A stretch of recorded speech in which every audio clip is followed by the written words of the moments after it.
Put your faith in the light. Hello guys, welcome to another one of my videos. This is Lightblade, and in this one I wanted to share with you guys my findings after testing Mythic Plus in the Dragonflight beta. I'll be talking here about 3 points. First is how does the tier set feel in Mythic Plus dungeon. Second, how does the rotation feel, and third, how's the damage and damage profile looking for Mythic Plus in Dragonflight. Guys, here I will only show my results, but you can find the full runs in the channel. It's uploaded as a stream, and I'll also leave a link down below in the description if you want to check that out. Having said that, let's go to the first part. So part 1, how does the tier set feel in Mythic Plus? Basically, after the change from the Consecration tier set to the new one, you really don't have to think or do anything out of normal to get the benefits. Since it's a passive increase on damage spenders and builders, I could describe our tier set in 3 words. Boring but effective. Yes, you really don't have to do anything to get the damage, you know? To be fair, most of the tier sets of other classes are in the same boat. They just give throughput, and I think that was Blizzard's goal with tier set this season 1 of Dragonflight, you know guys? So don't really worry about it when you get your tier set in Dragonflight when it goes live. Just go out there and do damage. You don't really have to do anything to get it. In the immortal words of Todd Howard, all of this just worked. Okay, part 2. How does the rotation feel in Mythic Plus? I have to admit it guys, it feels very smooth, like so smooth I rarely didn't have something to press while doing the Mythic Plus testing.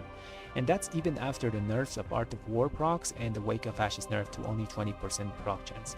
Our worthless buttons like Consecration and Crusader Strike now actually do meaningful things, since Consecration now deals decent damage, it's our second highest normally, and Crusader Strike, while it doesn't deal much damage on its own, it gives percentage strength gains with a talent, and procs Imperium Power Divine Storms that deal 25% more damage.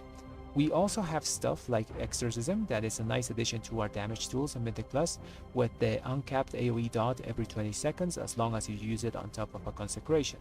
All in all, the rotation is in a really good place, and that was with the 392 item level that Blizz gave us for the testing, with only 21% haste and little optimization.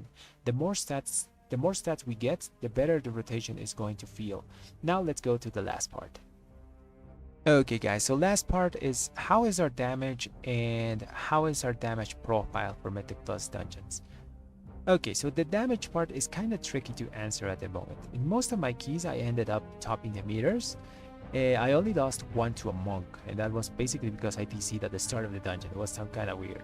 But it's also tricky to answer because there's a lot of stuff that Red Paladins are missing at the moment. For example, we're missing like 3 talents that are really powerful. For example, Seed of Reprisal, they just released an update where Seed of Reprisal is going to go back to increasing damage of our spenders instead of increasing damage of Crusader Strike. So that's an increase of 10% extra damage on all of our spenders. We're missing that from this testing. We're also missing the Seal of Might extra damage from the Mastery. It's not working with Crusade. We're also missing the damage from Sanctified Wrath. It's not working. The explosions do not work with Crusade. So it combined all of those things, basically we're missing about 20% of our damage in testing of Mythic Plus currently. So that's why I say like damage calculations at the moment are a bit tricky. But if I would say so myself, I think Red's damage is just going to be fine guys. I wouldn't worry about it. It's mostly about tuning and all that stuff. Red also has one really big important thing that's going for them, and it's uncapped AoE damage. We have so much uncapped AoE damage. We have Consecration, we will have our Sanctified Wrath explosions, we have Exorcism, the dot is uncapped AoE damage, we have Tempest of the Lightbringer, the talent that makes our Divine Storm do 20% of its damage uncapped. We have a ton of things that do a lot of uncapped, and that wasn't the case, for example, in Shadowlands. Shadowlands we were capped to 5 targets and Consecration didn't do damage, so now we have that going for us. Okay, having said that, how is Retribution Paladin's damage profile? So basically we are a hybrid between burst and sustain at the moment in Dragonflight. We have 2 damage burst windows, and one is a 2-minute one, which is a combination of Crusade, Final Reckoning, and Divine Toll, and we have a 1-minute burst window, which is a combination of Final Reckoning and Divine Toll. On the side we also have some sustained damage with Consecration and Exorcism combined. And we also have a bunch of extra damage multiplier small procs that are going all the time in the form of Dusk and Dawn and Seraphim, you know. So we have a lot of stuff always going on for damage. We also have the 1 minute damage profile, like I said before, which is really valuable in Mythic Plus dungeons because it makes it's a really flexible damage window because you can use it and it will be on for the next pack always. So that's Retribution Paladin profile. I think it's going to be very valuable in Dragonflight Mythic Plus, and we're in a pretty good spot.